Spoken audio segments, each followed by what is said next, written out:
So good afternoon, everyone, in the first session of our webinar. And our topic is Basics of Civil Code of Conduct, Civil Code of Procedure, 1908. So Law Internship is an organization unique in its kind, and it's co-founded by Shubham Solanki sir, and we are having with us Amrita Jan ma'am, who is Chief Editor in Law Internship, and we are devoted to research and autopsy on litigation and judiciary, providing everybody an opportunity for good internship, because it's just not an internship, it's an experience to go forward with. So we are elated to host Mr. Pawan Rile sir, Advocate, Supreme Court of India, co-founder of BSPR Associates, and represented to pro bonos for the manual scavengers in Delhi and trawl of afforestation in the capital. We are looking forward to an enriching session and to learn the practical insights of the subject. Now I'll just go on, and as this is the very first series of our webinar, I'll just give a synopsis of the topics we're going to cover today. So it's the basic topic we will cover today is brief overview of CPC, about the section and order, interpretation of CPC, how it is done, how to study CPC, which is procedural and practical aspects, basic points, meaning of title of the suit and title of parties, meaning of cause of action, meaning of subject matter of the suit, what is matter in issue, what is relief and how it differs from remedies, and the basic of res judicata, which will be covered in the later series of the webinar. So, good afternoon, sir. Without taking so much of your time, I'll just request you to go on with the lecture. And just one thing to people and like to everybody there, if you want to raise any question, you can drop a text in the comment box, and then I'll take care of it. So, thank you. We can start now. Thank you, sir. Okay. Am I audible to everyone? I think so many of you, I know Dharmesh, I know Abhishek, I know so many people who are here. Okay. So the topic which I'm going to cover is an overview of the Code of Civil Procedure. So I'll speak in Hindi, I'll speak in English, because that will be, I think, more convenient for all of us. So if you are finding any doubt anywhere, please do ask me. Just drop your question in the chat box, so she will inform me and she will tell me. I'll clear it up. So हम लोग जब CPC पढ़ते हैं, whenever we study CPC, you know what is the problem? Why we are so afraid of CPC? Like many of us are afraid of. हो सकता है कि बहुत सारे लोग ऐसे हो जो CPC से नहीं डरते हो, लेकिन कई सारे ऐसे लोग होते हैं जिनको CPC सच में बहुत ज्यादा डर लगता है. क्यों लगता है डर? The problem is, जब हम सिविल प्रोसीजर कोड को हम अपने कॉलेज में पढ़ते हैं. Okay, so before I move into it, can I see the video of like people, because it seems I'm talking to myself. Please guys, please, you can start sharing your videos. You can just mute yourself and you can start the video, please. It's okay. If you're sitting with your mom, father, no problem. Everyone can see. Okay. No problem, Shreya. Hello, Amil, Rohan, everyone. Yeah, please. Okay. Okay, so let's start. Just mute yourself, and then we will start. तो मैं इस point पर था कि हमें CPC समझने में problem क्यों होती है. इट्स जस्ट बिकॉज ऑफ जो हमारा एकेडमिकल स्ट्रक्चर है कॉलेज का, उसकी वजह से हमें हमेशा एक चीज याद रखनी है कि जब भी whenever we are trying to study code of civil procedure और कोई भी प्रोसीजरल सब्जेक्ट जब भी हमें पढ़ना है, हमें उसको एकदम प्रैक्टिकल एंड प्रोसीजरल तरीके से पढ़ना है. जहां से वो सब्जेक्ट स्टार्ट होता है हमें उसको वहां से पढ़ना है. ठीक है. जैसे अब हम सीपीसी की बात करेंगे, तो सीपीसी कहां से स्टार्ट होता है? क्या सीपीसी हमारे कॉलेजेस में अगर हम देखेंगे, अगर कोई थर्ड ईयर में है, फोर्थ ईयर में है, फाइनल ईयर में है या सेकंड ईयर में, कई जगह पर सीपीसी स्टार्ट हो जाता है. हमारे कॉलेजेस में सीधे डिग्री से स्टार्ट कर देते हैं. हमारे यहाँ सीधे पढ़ाते हैं difference between degree, judgment and order. This is the first topic what the law student gets in their third year and fourth year. What is decree, what is judgment, what is order. अब आप मुझे बताइए, क्या जब आप court में जाते हो तो सपोज मैं श्रेया तिवारी अगर कोर्ट में जा रही हैं, इनको कुछ प्रॉब्लम हो गई है किसी से, जैसे ही कोर्ट में जाती है जज बोलता है अरे आइए आइए श्रेया जी लीजिए डिग्री लेके जाइए, ऐसा होता है क्या? It doesn't happen like this. So what is the practical understanding of it? हम अगर उल्टे तरीके से जाएंगे तो हम कभी इसको नहीं समझ पाएंगे। So we need to understand the basic procedure. Please अपने आप को म्यूट कर दीजिए सब लोग। ओके, तो हमें प्रैक्टिकल अंडरस्टैंडिंग लेनी है सब्जेक्ट की। तो सबसे पहले हमें ये देखना है, हम अभी सीपीसी भूल जाते हैं। All of you who are in this webinar just forget whether you have studied CPC और नॉट। सारे दिमाग से सब कुछ हटा दीजिए। जजमेंट क्या है, ऑर्डर क्या है, डिग्री क्या है, just we don't care about it. तो क्योंकि मैं स्क्रीन में 2 लोगों को देख पा रहा हूं, so we will start from here, Shreya Tiwari and Amil Ubaid Khan को। तो सपोज अगर श्रेया जी और अमिल जी अगर एक गांव में है, सब कुछ भूल जाइए आप, हमें केवल कॉमन सेंस रखना है। Because according to me, before understanding the common law, you must have the common sense in the law, and that's what that sense we are going to study today. Okay, now Shreya ji और अमिल जी एक गांव में रहते हैं, ठीक है।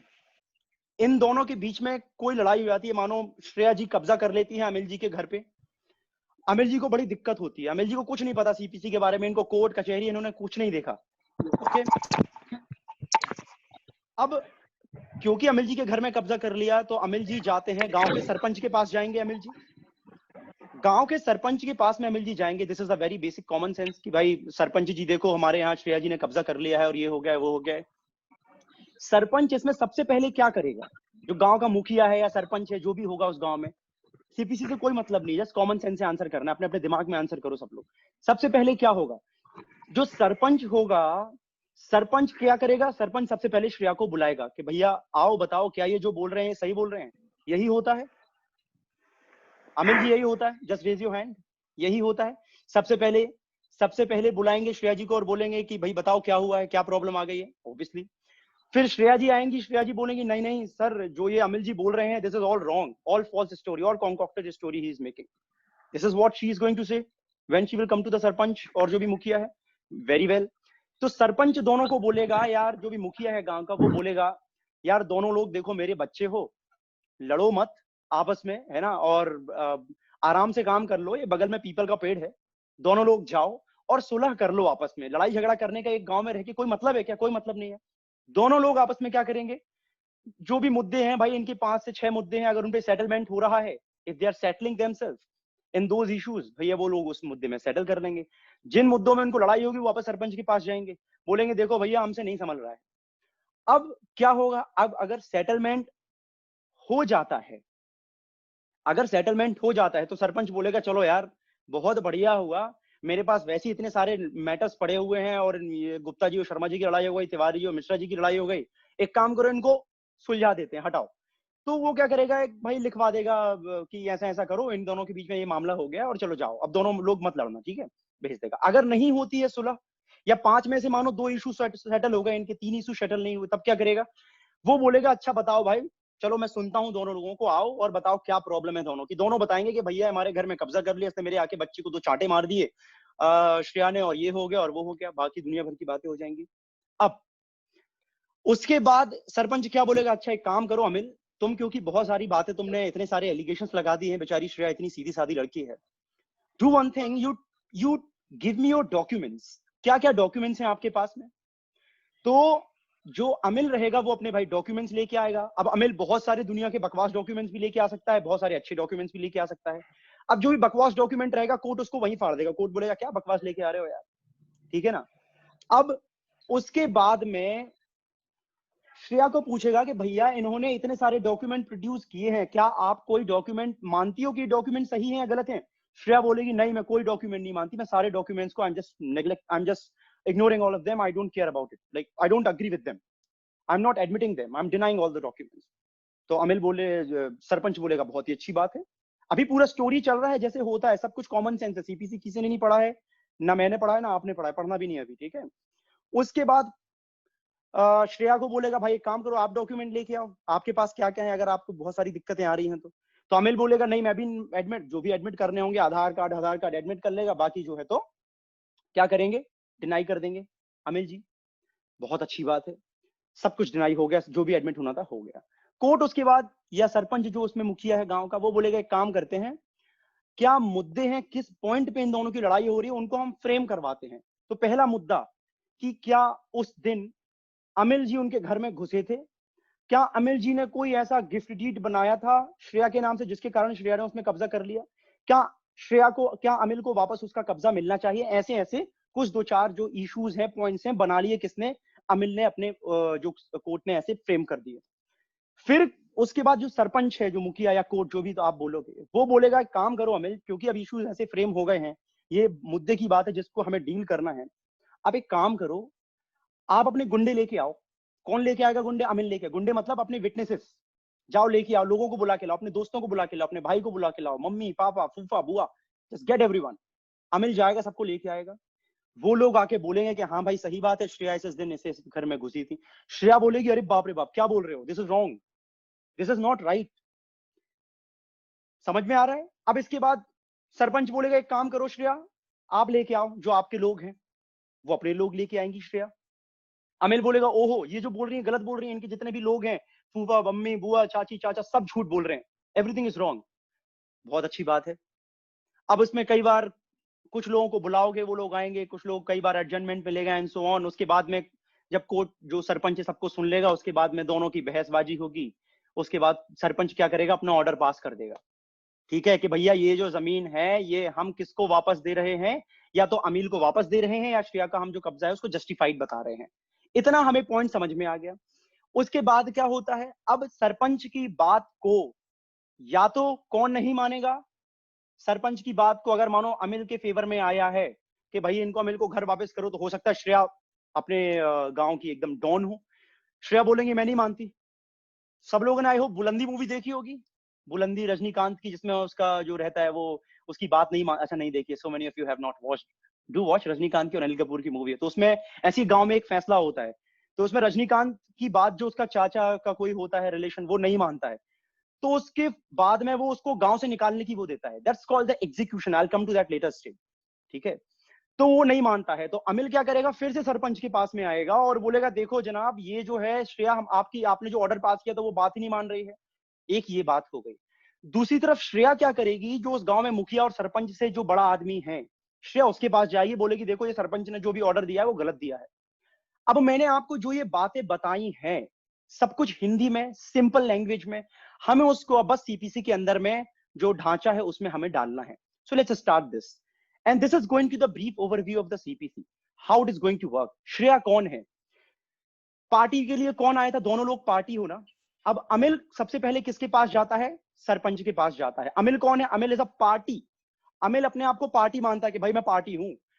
What is that party to the suit is order number 1। Order number 1 of CPC is party to the suit. Amit किसके पास जा रहा है, सरपंच के पास जा रहा है गांव में। Who is that sarpanch, that is a court. Court कहां पर दिया हुआ है, जुरिस्डिक्शन ऑफ द कोर्ट, किस सरपंच के पास में जाना है, किसके पास नहीं जाना है, दैट सेक्शन 15 to 21, ठीक है। अमित अब बोलता है कि मैं अकेले अपने आप को रिप्रेजेंट नहीं कर पाऊंगा, वो रजनीकांत जो सरपंच है बहुत खतरनाक आदमी है, वो जो हम बोलते हैं ना वो जज बहुत खतरनाक है, सुनता नहीं है पार्टी इन पर्सन की। तो अमिल बोलेगा यार एक काम करते हैं, पवन रेले सर बहुत अच्छे वकील हैं दिल्ली में, उनको हायर करते हैं, ठीक है ना। आपने मेरे को हायर किया, who am I am your pleader, I am your advocate, order 3, you will be represented by मी। तो हमें 3 ऑर्डर बहुत क्लियर पता चले, party to the suit order 1, हमें दूसरा पता चला कोर्ट सेक्शन 15 to 21, तीसरा हमें क्या पता चला, सब कुछ कॉमन सेंस से चल रहा है, हमें तीसरी चीज पता चली क्या, कि रिप्रेजेंट किसके द्वारा किया जाएगा, मतलब प्लीडर। अब अगर अमिल या अमिल का वकील कुछ भी अगर सरपंच मतलब कोर्ट के पास अगर लेके जाते, let's formulate it as a court now, court के पास अगर लेके जाते तो पत्ते में तो लेके जाओगे नहीं, है ना, ओरली तो बोलोगे नहीं, तो कुछ हाथ में राइटिंग में लेके जाओगे, that's called plaint, and that covers, that's called plaint और प्लीडिंग्स। तो वो दिया होता है आपका ऑर्डर 4, ऑर्डर 6 एंड ऑर्डर 7 में, ठीक है। Order 4 and order 6 are for the pleadings, and order 7 जो बात करता है वो बात करता है प्लेंट। तो अमिल जी अपने वकील के थ्रू गए किसके पास, सरपंच के पास में, और क्या हो गया वहां पे, आ गया ऑर्डर 4 का एग्जिस्टेंस आ गया, ऑर्डर 6 का आ गया, ऑर्डर 7, मतलब प्लेंट लेके गए हैं। अब वो प्लेंट कैसी होगी, उसके क्या रूल्स होंगे, everything is given under order 6। वो प्लीडिंग्स है कि लॉ अप्लाई नहीं होगी, एविडेंस अप्लाई नहीं होगी एंड सो ऑन। हमें इतनी चीजें बहुत क्लियर हो गई, आप कोर्ट तक पहुंच गए। कोर्ट ने उसके बाद क्या किया था, what was the common sense? Court ने उसके बाद बुलाया था श्रेया को। तो जब श्रेया को बुलाया, that is called summoning to the other party, order 5।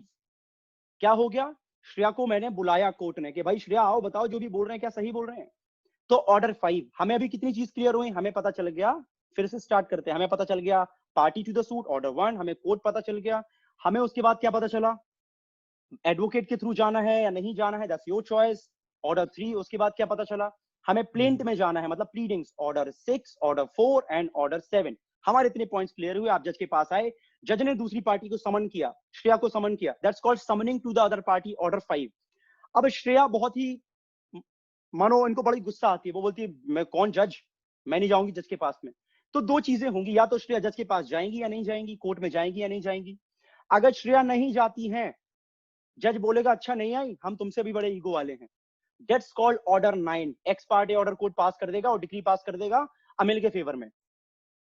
और अगर श्रेया आ जाती हैं तो क्या होगा, अगर श्रेया आ जाती हैं तो श्रेया अपना रिटर्न स्टेटमेंट लेके आएंगी, WS जिसको हम बोलते हैं, रिप्लाई लेके आएंगी, भाई अमिल ने जो जो अपनी प्लीडिंग्स में, अपने प्लेंट में बोला है वो गलत बोला है।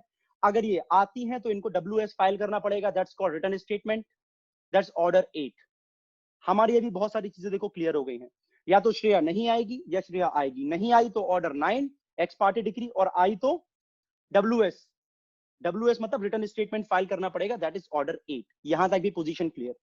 अब मैंने आपको, जब मैं गांव वाली स्टोरी सुना रहा था, मैंने आपको बोला था कि सरपंच कौन है, सरपंच बोलेगा यार देखो दोनों लोग बच्चे हो, जाओ पीपल के पेड़ के नीचे जाओ या बरगद के पेड़ के नीचे जाओ या ये यहाँ बैठ जाओ और सेटलमेंट कर लो, दोनों मेरे बच्चे, I don't want any fight in this village. Same thing court के सामने होती है। तो कोर्ट भी यही बोलता है कि यार अमिल, तुम भी इस देश के सिटीजन हो और ये भी इस देश के सिटीजन नागरिक हैं और ये भी इस देश के नागरिक हैं, एक काम करो, दोनों लोग सुलह कर लो, आपस में सेटलमेंट कर लो। और जब कोर्ट आपको सेटलमेंट के लिए रेफर करता है मीडिएशन के पास या आर्बिट्रेशन के पास या कंसिलिएशन के पास, that is order 10 rule 1A 1B and 1C। इतनी पॉइंट भी हमारी क्लियर हो गए, सब कुछ बेसिक प्रोसीजर है, कुछ भी दिमाग नहीं लगाना है अभी। क्या क्या हो गया, order 10 rule 1A rule 1B 1C। क्या कर रहा है, कोर्ट रेफर कर रहा है कि जाओ पेड़ के नीचे जाओ, कहीं भी जाओ और सुलह कर लो। आपको एक और इंसान चाहिए मीडिएटर, मैं श्रद्धा को भेज देता हूं, मैं अमृता को भेज देता हूं, मैं धर्मेश वसेड़िया को भेज देता हूँ, एक व्यूअर है इसमें अभी धर्मेश वसेड़िया, ठीक है, मैं उसको भेज देता हूँ, जाओ मीडिएशन कर लो, कंसिलेशन कर लो। आप लोग जाओगे, अगर भैया सेटल हो जाएगा, अब दो चीजें होंगी, अगर श्रेया और अमित अगर जाएंगे तो दो चीजें होंगी, या तो सेटलमेंट होगा या सेटलमेंट नहीं होगा। अगर सेटलमेंट हो गया तो कोर्ट क्या है, कोर्ट सीधे उसमें डिक्री पास कर देगा, वो वापस आएगा मैटर कोर्ट के पास में मीडिएशन से, और कोर्ट उसमें डिक्री पास कर देगा, that is called the compromise decree, that is given under order 23। Clear हुआ इतना भी, ऑर्डर 23 में कॉम्प्रोमाइज डिक्री, हाँ भैया चलो इन दोनों का निपट गया, सीधे ऑर्डर 23 में डिक्री पास कर दी, जाओ एंजॉय करो अपनी लाइफ, क्रिकेट खेलो जाके, ठीक है। और अगर नहीं होता है सेटलमेंट, तब कोर्ट बोलेगा अच्छा आपको लड़ना ही है। कई बार आप देखोगे डिस्ट्रिक्ट कोर्ट में जज बोलता है अच्छा नहीं करना सेटलमेंट, अब आज के बाद कोई सेटलमेंट नहीं होगा, मैं देखता हूं, चलो फ्रेम करो इशू। तो कोर्ट ने आपको ऑप्शन दिया सेटलमेंट करने का under order 10 rule 1A 1B 1C। if you are settling the matter, compromise decree will be drawn by the court under order 23. if you are not settling the matter, now you will come to this stage. this stage means court बोलेगा जाओ अमिल, सरपंच बोल रहा था ना जाओ documents लेके आओ, that is called the production of documents, order 13, production and impounding of documents, that's called order 13। दोनों पार्टी को डॉक्यूमेंट लेने के लिए बुलाएगा, आपको भी बोलेगा इनको भी बोलेगा, so that's called production and impounding of documents. फिर बोलेगा भाई कौन कौन एडमिट कर रहा है और कौन कौन डिनाई कर रहा है, दोनों पार्टी अपने अपने डॉक्यूमेंट्स या तो एडमिट करेंगे या डिनाई करेगी, ठीक है, that's called admission and denial of document, order 12। उसके बाद कोर्ट क्या करेगा, कोर्ट बोलेगा अच्छा लाओ भाई क्या इश्यूज है फ्रेम करते हैं। कोर्ट उसके बाद में आपके जो मुद्दे हैं जिसको हम कंट्रोवर्सी बोलते हैं, इश्यूज को फ्रेम करेगा, that's called order 14। I hope सबको यहां तक समझ में आ गया, ऑर्डर 14 तक बहुत इजी चल रहा है, सब कुछ कॉमन सेंस चल रहा है, करेक्ट। ऑर्डर 14 तक सबको क्लियर हो गया। चलो पहले ऑर्डर 14 तक एक बार फिर से आते हैं। सबसे पहले कहां से स्टार्ट किया, party to the suit order 1, court 15 to 21। उसके बाद प्लीडर अपॉइंट किया था, प्लीडर में क्या था, ऑर्डर 3, प्लीडर में क्या था, यस ऑर्डर 3। फिर दूसरी पार्टी को बुलाया, order 5 summoning to the another party, party नहीं आई तो एक्स पार्टी, पार्टी आई तो ऑर्डर 8 रिटन स्टेटमेंट फाइल करेगी कोर्ट। उसके बाद हाँ सेटलमेंट के लिए भेज रहा है, order 10 rule 1A 1B 1C, settlement हो गया तो क्या होगा, कोर्ट कॉम्प्रोमाइज डिग्री, सीधे जंप ऑर्डर 23। सेटलमेंट अगर नहीं हुआ तो एडमिशन डिनाइल ऑफ डॉक्यूमेंट आ जाएगा, production of document order 13 and 12, then framing of issues. यहां तक सबको क्लियर हो गया होगा, आई होप सो। ऑर्डर 14 पे आ गए आप। जब आप ऑर्डर 14 में आ जाओगे तो उसके बाद में क्या होगा, फ्रेमिंग ऑफ इश्यूज के बाद में ये उनको बोला जाएगा कि जाओ अमिल अपने गुंडे लेके आओ। सरपंच बोला था गुंडे मतलब अपने फूफा चाची, जो भी आपके पड़ोसी जिन्होंने भी वो इंसिडेंट देखा है या जो भी उसको प्रूव कर सकते हैं आपके डॉक्यूमेंट्स को, आप उनको लेके आइए। सिमिलर चीज इनको बोलेगा, तो पहले अमिल लेके आएंगे, that's called examination and call summoning the witnesses. Summoning the witnesses कौन सा हो गया आपका, ऑर्डर 15 16 ये सब हो गया आपका, ठीक है ना, समनिंग द विटनेसेस, ठीक है। ये सिमिलर चीज ये करेंगे, श्रेया जी को बोलेंगे कि जाओ भाई आप भी लेके आओ, तो समनिंग द विटनेस। अब कोई विटनेस प्रिजन में होता है तो that is order 16 capital A, अगर बाहर है तो ऑर्डर 16। उनका एग्जामिनेशन होगा, चीफ एग्जामिनेशन। आप अब क्या होता है, डॉक्यूमेंट्स के थ्रू एग्जामिनेशन इन चीफ होता है, that's called examination chief by way of affidavit. पहले क्या होता था, डायरेक्ट क्वेश्चंस पूछे जाते थे, लेकिन अब by way of affidavit allow हो गया है, ठीक है ना। That is called the examination and cross examination. After that क्या होगा, अगर मानो कई बार कई विटनेसेस नहीं आते हैं, दैट इज ऑर्डर 17। उसके बाद क्या होगा, हियरिंग होगी, आर्गुमेंट्स होंगे, ऑर्डर 19 पे। उसके बाद में क्या होगा, कोर्ट जो सरपंच था वो बोलेगा अब मैंने सब कुछ सुन लिया है, everything is done, now I am going to pass a judgment and then a decree. तो क्या हो गया, वो हो गया ऑर्डर 20।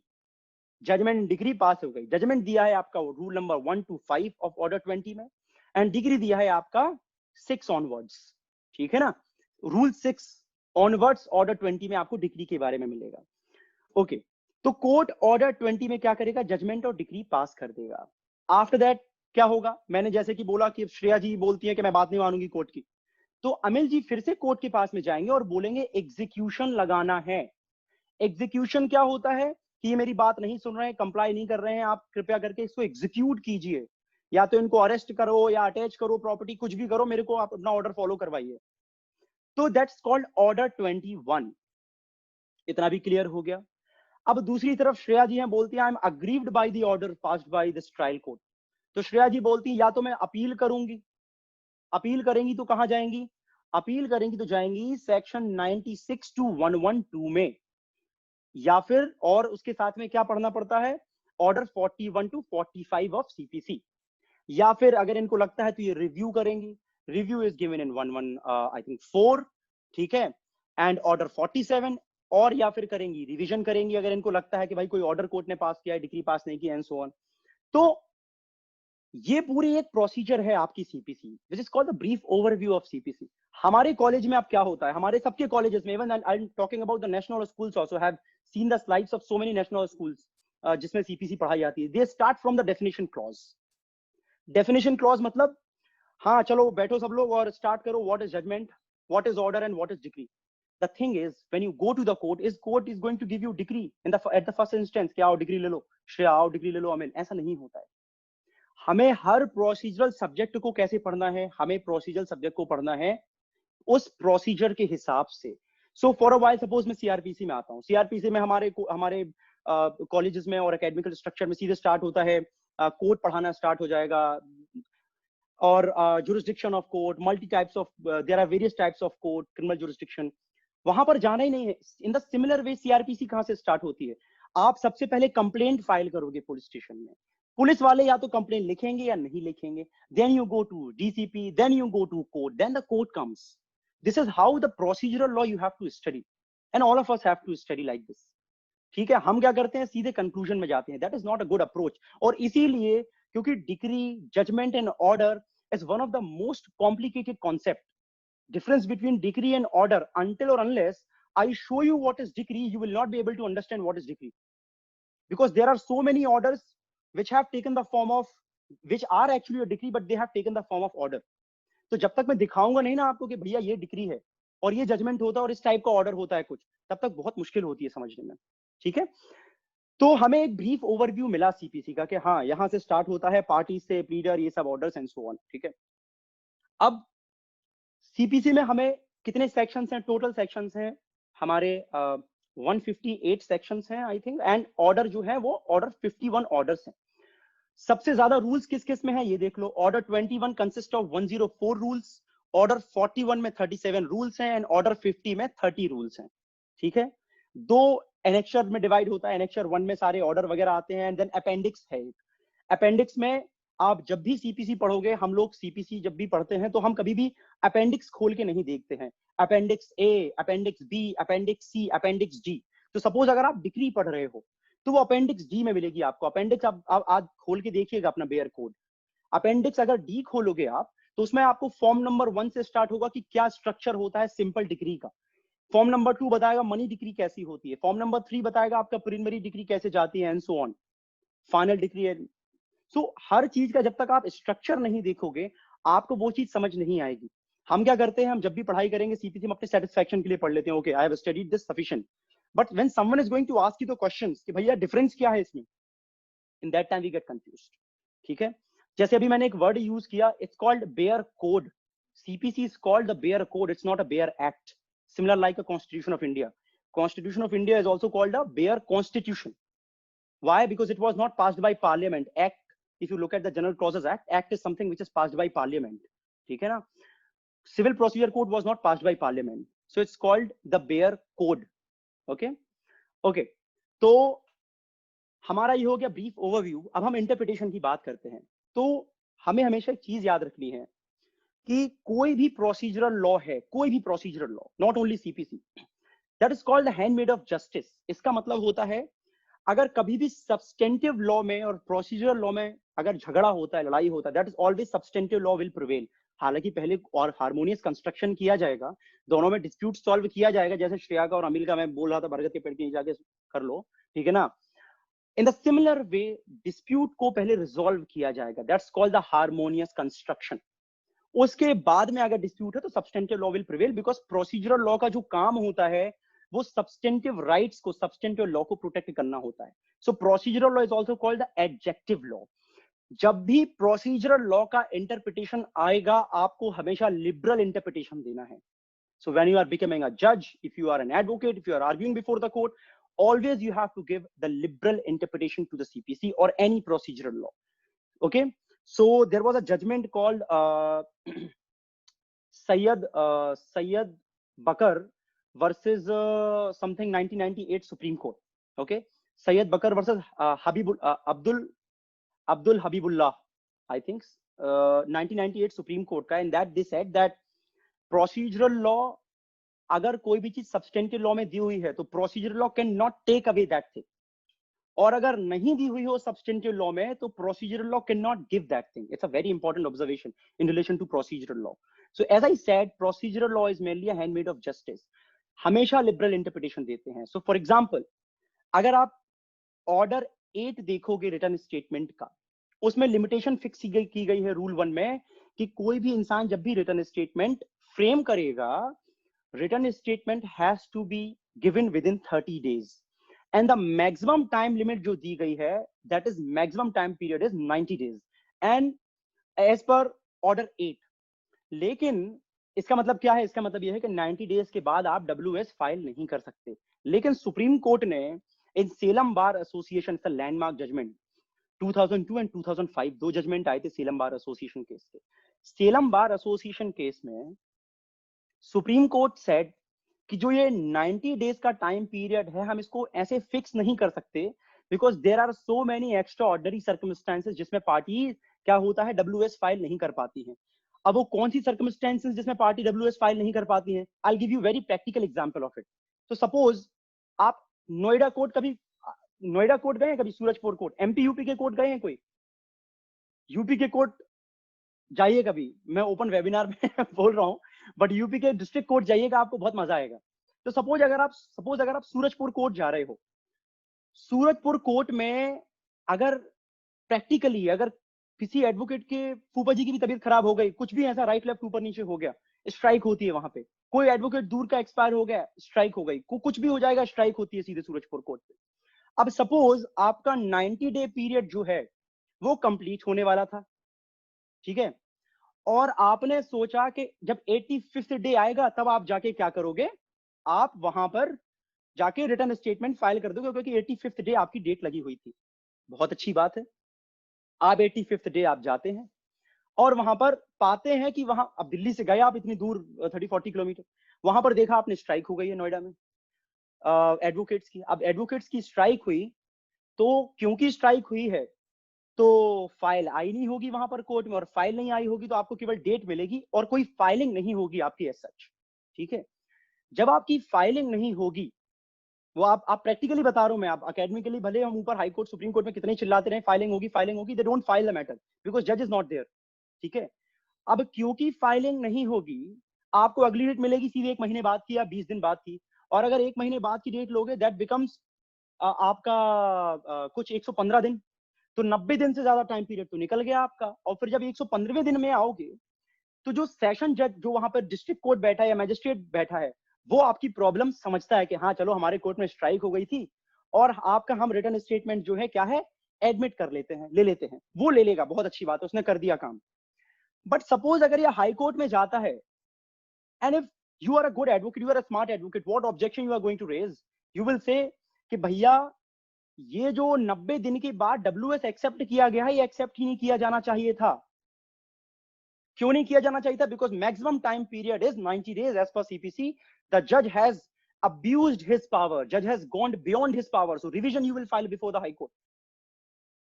सीधे वहां से ऑर्डर आएगा, हाँ भाई 90 दिन के बाद आप नहीं ले सकते। सो फॉर एग्जांपल अभी कॉमर्शियल कोर्ट जो है एक्ट है, कॉमर्शियल सूट, उसमें मैक्सिमम टाइम पीरियड है 120 डेज का। Without beyond 120 days you can not file a WS. ठीक है ना?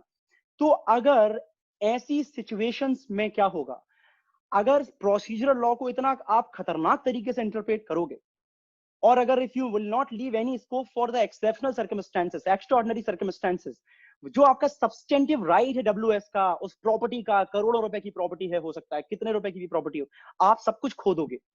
इसीलिए हमेशा से सेलम बार एसोसिएशन केस में इन सब मुद्दों को दिमाग में रखा गया और ये बोला गया कि भैया प्रोसीजरल लॉ हमेशा से जो सब्सटेंटिव लॉ को सपोर्ट करने वाली लॉ रही है, इसलिए इसका इंटरप्रिटेशन हमेशा लिबरली रहना चाहिए। इतना पॉइंट समझ में आया? अमिल समझ आया? Rohan, everyone, right? तो this is the basic jurisprudence of it, कि हमें कैसे जाना है चीजों के पीछे।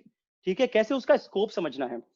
तो ये हो गया आपका ब्रीफ ओवरव्यू सीपीसी, कितने ऑर्डर हैं, कितने रूल हैं, कैसे इंटरप्रिटेशंस होता है एंड सो ऑन। अब हम चलते हैं बहुत इंपॉर्टेंट पार्ट में, विच is called the essential elements of suit. ठीक है, बहुत लोगों को इसमें बहुत सारे डाउट्स आएंगे एसेंशियल एलिमेंट्स ऑफ सूट में, और मैं आपको एक गारंटी दे रहा हूं कि if you have understood the essential elements of suit, it's like जैसे आईपीसी में हम पढ़ते ना, intention, motive, knowledge, reason to believe. एक वेबिनार रखेंगे इन बेसिक कॉन्सेप्ट को भी समझने के लिए। Intention, motive, reason to believe, knowledge, negligence. अगर हमने आईपीसी में वो सब कॉन्सेप्ट समझ ली तो आईपीसी हमारा वहां पर क्लियर हो जाता है बहुत कुछ। आई से 60 to 70% आईपीसी ओवर हो जाता है आपका। इन द सिमिलर वे अगर आपने एसेंशियल एलिमेंट्स ऑफ सूट समझ लिए, आपका मैं बोलूंगा कि 80% सीपीसी हो जाता है। आपको केवल पढ़ना रहता है, सब कुछ सेल्फ एक्सप्लेनेटरी रहता है, फिर दिमाग लगा के केवल पढ़ना होता है, सब कुछ सेल्फ एक्सप्लेनेटरी है सीपीसी में। तो बेसिक कॉन्सेप्ट समझते हैं हम कॉलेज में, when we are in first year, second year, third year, हम हमेशा बोलते हैं आपके सीनियर, यार बेस पे फोकस करो, बेस पे फोकस करो। What is base? जब हम वकील बन के 10 साल प्रैक्टिस कर लेते हैं तब भी हमें समझ नहीं आता अरे बेस क्या था। सब लोग बोलते हैं बेस बेस बेस, तो बेस क्या है? That's what the base which I am going to talk about.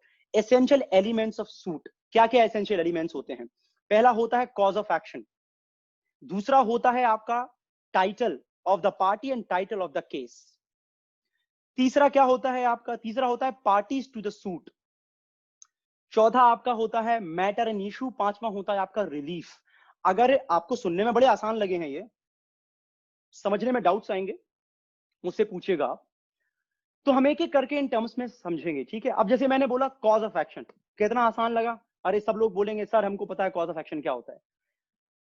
कोई भी एक्शन अगर हम ले रहे हैं, वो किस वजह से ले रहे हैं, what is the cause behind that action is the cause of action. Very well, you have understood this. Problem cause of action क्या है ये समझने में नहीं होती है, कॉज ऑफ एक्शन कहां पर अराइज होता है यहां पर प्रॉब्लम होती है। Because when you look at the law of limitation, cause of action क्या है? Hardly matters. Cause of action कब अराइज हुआ? When it rose that's what matters, that date is matter. हमें उसको भी फाइंड आउट करने की कोशिश करनी है कि कॉज ऑफ एक्शन पहली बात क्या है और कॉज ऑफ एक्शन कब अराइज होता है। I tell you that how so many advocates who are practising make mistake while drafting this complaint under section 138 negotiable instrument act and so on. I tell you that. तो सबसे पहले हम समझते हैं कि कॉज ऑफ एक्शन होता क्या है।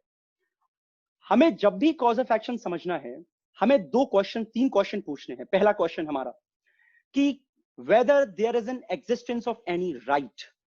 पहला क्वेश्चन क्या है? whether there is any existence of any right। अगर आंसर है हाँ, बहुत अच्छी बात है। दूसरा हमें देखना है whether there is an existence of any remedy। क्या उस राइट की कोई रेमेडी है? क्योंकि ऑफ कोर्स ओबी जस्ट रेमेडियम हम सबने पढ़ा है, सब अच्छे अच्छे कॉलेजेस से हैं। when there is a right there is a remedy, when there is no remedy there is no right, there is no law। anyway, हमें अभी फिलहाल पे ये क्वेश्चन रखने हैं when there is a। so first question क्या है? whether there is a existence of any right।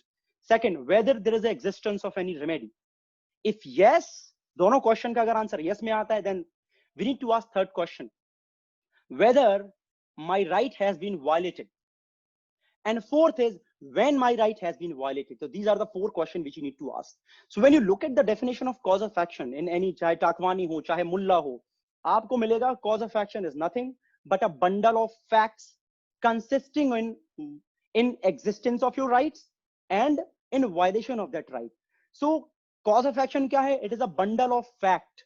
Bundle, लकड़ी का बंडल होता है ना, बहुत सारे लकड़ी के जुट्टे होते हैं, गट्ठे होते हैं, हम लेके जाते हैं, हम देखते हैं गाँव में। so it's a bundle of fact। Bundle of मतलब दो फैक्ट का बंडल है, existence of that right and violation of that right. मैंने इसको चार में कर दिया, bundle of fact, existence of that right, whether there is a remedy for that right, whether there is a whether that right has been violated and then when that right has been violated, so as to find out both the question कि क्या cause of action है और कब cause of action rise हुआ। so let's go into it। मैं बोल रहा हूं, मैं एक इंसान हूं, मैं जा रहा था अपना वोट डालने के लिए। मैं वोट डालने के लिए जा रहा था और वहां पर मयंक वर्मा जी आते हैं और मयंक वर्मा जी मेरे को ऐसे वोटिंग मशीन के सामने से खड़े होते हैं, बोलते हैं नहीं बॉस मैं आपको वोट नहीं डालने दूंगा, ऐसे आते हैं। पहला क्वेश्चन मैंने क्या बोला आपसे? Whether there is a right, yes I say I have my right to vote. Okay, so right to vote, एक और क्वेश्चन में क्लियर कर दूं। एक बार एमपी जुडिशरी में क्वेश्चन पूछा गया था, right to vote is a fundamental right और statutory right? It's a statutory right, it's not a fundamental right. Okay, so right to vote में जा रहा था तो मैंने पहला क्वेश्चन पूछा क्या मेरे पास राइट है? मैंने बोला हाँ मेरे पास राइट टू वोट है। क्या मेरे पास इसकी रेमेडी है? हाँ है। मैं इसमें सिविल कोर्ट जा सकता हूँ, मैं इसमें बहुत सारे कोर्ट जा सकता हूँ, और अगर गवर्नमेंट ने मेरे को रोका मैं इवन हाई कोर्ट भी जा सकता हूँ, मेरे पास रेमेडीज हैं। ओके, अच्छी बात है। मैंने बोला क्या मेरा राइट वायलेट हुआ? मैंने बोला हाँ भाई, मयंक वर्मा जी आके सामने खड़े थे, मेरा राइट वायलेट हुआ। कब राइट वायलेट हुआ? मैंने बोला मेरा राइट वायलेट हुआ आज 8 जून 1243 पे मयंक वर्मा ने मेरा राइट वायलेट किया। Now, what is that cause of action? The time your right is being violated means the time you are being stopped by Mr. Mayank, the wave will come out, the waves will come out, and those waves are your cause of action। हमें एक चीज बहुत clear पता चली, what is that cause of action? Cause of action है कि existence of that right, remedy भी है उस चीज की, and violation of that right। ठीक है, the time that right got violated there will be waves coming out। मतलब गुस्सा, अरे मेरा मतलब right violate हो गया, that waves, according to me those waves are the cause of action, those bundle of facts are the cause of action। अब question आता है कि भैया cause of action arise कब हो रहा है? we need to find this out। so मैं रेमेडीज पे इतना क्यों फोकस कर रहा हूं? क्योंकि अगर आप बुक्स देखोगे आपको रेमेडीज नहीं मिलेंगी। रेमेडीज पे मैं फोकस कर रहा हूं in order to find out कि कब कॉज ऑफ एक्शन अराइज होगा। क्या क्या है वो हमें दो फैक्ट में पता चल गया, existence of right and violation of that right. कब अराइज हुआ उसके लिए रेमेडी से लिंक है। तो सपोज मैं आपको बता रहा था कि I also tell you the mistakes committed by so many mistakes and finding out कब कॉज ऑफ एक्शन अराइज होता है। सो हमने कभी 138 की कंप्लेंट पढ़ी है? मयंक जी आपने पढ़ी है कभी 138 की कंप्लेंट? पढ़ी होंगी। तो 138 नेगोशिएबल इंस्ट्रूमेंट एक्ट में क्या होता है, आप जाते हो बैंक के पास में चेक लेके, आप बहुत खुशी खुशी जाते हो कि यार आज मेरे को 1 लाख रुपए का चेक मिलेगा। आप जाते हो और वो चेक आपको पता चलता है अगले दिन बाउंस हो गया। उससे बड़ा दिल टूटना मुझे लगता है कुछ नहीं होता है। मतलब मेरा बड़ा दिल टूटता है, कई क्लाइंट्स मेरे साथ ऐसा कर चुके हैं, आई फील वेरी बैड। ठीक है, तो वो बहुत दिल टूटता है उस दिन, ठीक है ना, मुझे बहुत बुरा लगा। तो क्वेश्चन उठता है क्या मेरा कॉज ऑफ एक्शन अराइज हुआ? सो आपने बोला यार राइट तो था, कॉज ऑफ एक्शन मेरा अराइज हुआ। चलो अब वकील साहब जब ड्राफ्ट करते हैं बहुत सारे, तो हम लोग लिखते हैं yes cause of action arose on that day when we presented the check before the bank and the check got bounced. Very well. After that I sent a notice to the another party and he did not reply to the notice, so again cause of action rose. अच्छा, दूसरी बार भी rise हुआ. Again हमने जब फिर case डाला फिर rise होते हैं. ऐसे कई बार वकीलों साहब जो वकील होते हैं वकीलों के कॉज ऑफ एक्शन राइज होते हैं. अब हमें सच में ये देखना है कि क्या 138 में जब हम वो चेक हम जब डालते हैं तो क्या कॉज ऑफ एक्शन अराइज हो रहा है हमारा. आपने बोला आपके पास राइट है, ठीक है, आप गए आपने बैंक में चेक डाला, अगले दिन पता चला बाउंस्ड है, तो आपके पास राइट है, बहुत अच्छी बात है, but right is subject to certain procedure. What is those procedure? Those procedures are that you have to first send notice to the another party, and if that notice is either not being replied within 15 days, and अगर वो deny कर रहा है आपका claim, तो ऐसा time period होता है 30 days, 15 days, then 30 days. और अगर वो आपका डिनाई कर रहा है तो आप डेफिनेटली आप क्लेम कर सकते हैं. अब आप मुझे बताइए, जिस दिन आपका चेक बाउंस हुआ, क्या आप केस फाइल कर सकते थे? क्या आपके पास रेमेडी थी केस फाइल करने की? आप नहीं कर सकते थे केस फाइल, क्योंकि आपको नोटिस देना था. तो जब आप नहीं कर सकते थे, इसका मतलब कॉज ऑफ एक्शन अराइज नहीं हुआ. आपका बाउंस हुआ है, but cause of action for the suit, if you look at cause of action, you can interpret in many ways. ठीक है, simple cause of action definitely arise हुआ, but not for the case. Cause of action अगर आप final 30 days का time period देखोगे, तो वो 15 days के बाद जो टाइम पीरियड आता है, जब वो डिनाई कर देता है या नोटिस नहीं भेजता है, उसके बाद वो डेट स्टार्ट होती है. ठीक है, तो आपने चेक डाला, आपका दिल टूटा, सब लोग समझ सकते हैं, okay, it feels very bad, but cause of action ने जन्म नहीं लिया उस दिन. ठीक है, for your kind information. So when you right all these things, complaint, और जब ये जज पढ़ता है, अगर कोई बहुत पढ़ा लिखा अच्छा जज है, तो वो देखता है, बोलता है okay, I have taken the impression, because these are the basics, and the advocates and the people who have been practicing 20-30 years, I have seen their complaint also, they put it like this कि cause of action rise होता है जब हमने दिया, cause of action फिर से rise हुआ जब हमने check लौटा दिया. No, that's what I was telling you. You are required to ask directly 4 questions to find out what is the cause of action and when the cause of action is going to take place. I hope you have understood this. First question was whether there was any right. Second was what is the whether there was any remedy. अभी जैसे bounce वाले case में कोई remedy नहीं थी, तो कोई cause of action नहीं आया. ठीक है, तीसरे में whether right has been violated and when that right got violated. So these are the 4 questions which you need to ask, which you can frame in your own language. Okay, basic हमें समझना है, basic फंडा हमारा cause of action का समझ में आता है, हम इसको साइड में करते हैं. I hope you have understood this. अब हम जाते हैं, दूसरा जो पॉइंट होता है subject matter of the suit.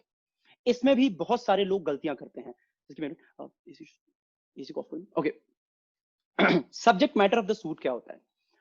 हमें पता चलता है कि एक प्रॉपर्टी है, मयंक वर्मा जी की एक बहुत ही बढ़िया प्रॉपर्टी है बाराखंबा रोड पे. I think Mayank is so happy. So Barakhamba road पे एक प्रॉपर्टी है, और उस प्रॉपर्टी पे श्रद्धा ने कब्जा कर लिया. ठीक है, और मयंक जी वो प्रॉपर्टी चाहते हैं. The question is what is the subject matter of the suit. याद रखना है, सब्जेक्ट मैटर 2 टाइप का होता है, या तो प्रोप्राइटरल होता है या पर्सनल होता है. क्या क्या होता है? या तो प्रोप्राइटरल होगा या पर्सनल होगा. प्रोप्राइटर मतलब in relation to the property, not that property. Subject matter is something you right in relation to that property. So property itself is not the subject matter. The right in relation to that property is the subject matter. So suppose if Mayank wants his property back, he wants to recover the possession of that property. So his right to recover the possession is the subject matter, and not that property is the subject matter.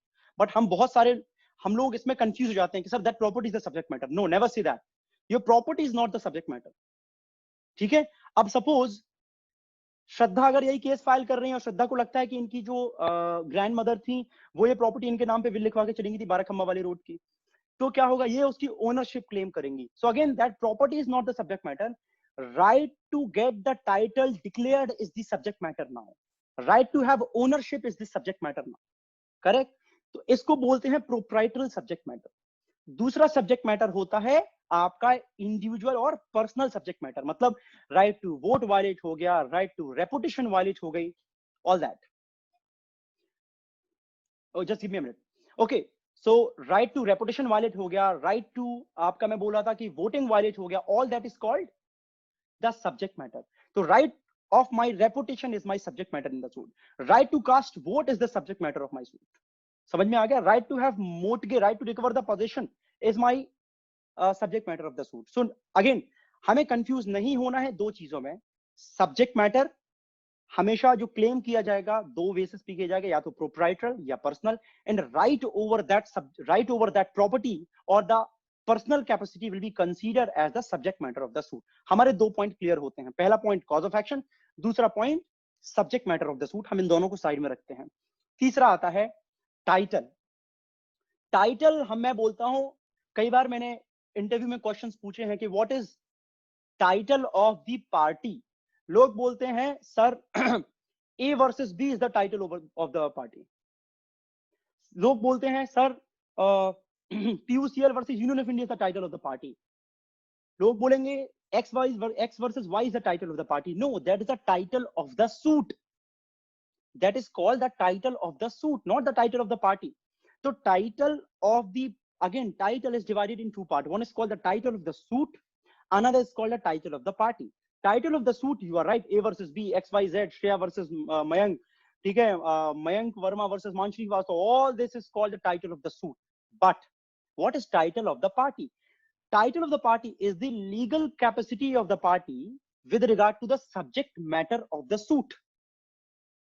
Now again मैं repeat कर रहा हूं इस चीज को. What is this title of the parties? Title of the party is the alleged capacity of the party. If you are writing it down, please write it down. It's called the alleged capacity of the party. It means the legal capacity of the party with regard to the subject matter of the suit. So I'm giving an example. Suppose अगर एक landlord है, ठीक है, आपको पता है ना दिल्ली में जैसे एडवोकेट्स को बहुत कम रेंट देते हैं, ठीक है ना, बहुत सारी प्रॉब्लम्स होती हैं, ऐसी प्रैक्टिकल प्रॉब्लम्स जो हमें समझ में आती हैं. तो लैंडलॉर्ड ने एक एडवोकेट साहब को रेंट पे घर दिया, ठीक है, और एडवोकेट साहब ने रेंट पे नहीं किया उस चीज का. 12 महीने की लीज थी, रेंट पे नहीं हुआ. तो जो लैंडलॉर्ड थे उन्होंने केस फाइल किया, landlord versus tenant case file हुआ within the completion of the period of lease. Case file हुआ. आप बोलोगे sir title of the suit क्या है? डेफिनेटली लैंडलॉर्ड का जो भी नाम होगा वर्सेस जो भी टेनेंट एज रह रहा है वो टाइटल ऑफ द सूट होगा. What is the title of the party? We need to see the alleged capacity of the party. Now what is the alleged capacity of the here plaintiff? Of course plaintiff की alleged capacity क्या है? landlord. tenant की alleged capacity क्या है? as a tenant. that is called the title of the party. so for example अगर ये 11 महीने की लीज जो है अगर वो खत्म हो जाती और वो अगर 15वें महीने पे पहुंचती है, वो अगर लीज मतलब खत्म हो गई, टर्मिनेट हो गई, और अगर घर खाली नहीं किया और लैंडलॉर्ड बोल रहा है प्रभु घर दे दो मेरा वापस, क्यों नहीं दे रहे हो? वो बोलता है नहीं दूंगा, जाओ केस फाइल करो इवेक्शन का, और किसी का भी केस फाइल करो. वो बोलता है, अब वो केस लगाता है आपका, क्या वो लैंडलॉर्ड और टेनेंट लगाएगा? नहीं लगाएगा, क्योंकि लीज का टाइम पीरियड हो चुका है. तो वो लगाएगा एज अ ओनर. तो हमें ये देखना है, he has filed a case, so landlord means this plaintiff has filed a case for the recovery of the possession of property. Tenant has filed a case for the recovery of the possession of the property. Correct? In what capacity he has filed, you need to check it. Plaintiff has filed the case here in the capacity of the owner. So here the capacity, which is the ownership, is the title of the plaintiff. हमें अब ये देखना है कि defendant की capacity क्या है with regard to the subject matter of the suit. What is the subject matter? Right to recover possession of the property is the subject matter.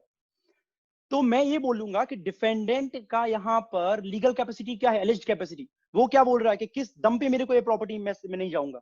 या तो वो बोल रहा होगा कि ये प्रॉपर्टी मैंने खरीद ली, या बोल रहा होगा कि ये प्रॉपर्टी, कुछ ना कुछ तो बोल रहा होगा, मेरे नाम पे विल है, मैं आपका भाई हूं, कुछ तो बोलेगा. तो हमें ये देखना है कि वो किस कैपेसिटी में उस प्रॉपर्टी को क्लेम करने की कोशिश कर रहा है कि मैं इससे नहीं हटूंगा. हो सकता है वो बोल रहा हो कि वो भी बोल रहा हो कि मैं इस प्रॉपर्टी का ओनर हूं. अगर वो उसको ओनर बोल रहा है तो डिफेंडेंट की भी जो टाइटल ऑफ द पार्टी होगी क्या हो जाएगी? ओनर हो जाएगी. अगर वो बोल रहा है कि नहीं हटूंगा क्योंकि आपने 11 महीने के बाद एक और एग्रीमेंट किया था जिसमें आपने एक और 11 महीने बोला था, तो वो क्या बोल रहा है, वो एज अ टेनेंट की कैपेसिटी में ही लड़ रहा है केस. तो this is called the title of the party, that under what capacity you are asking for the relief, you are your alleged capacity with regard to the subject matter of the suit.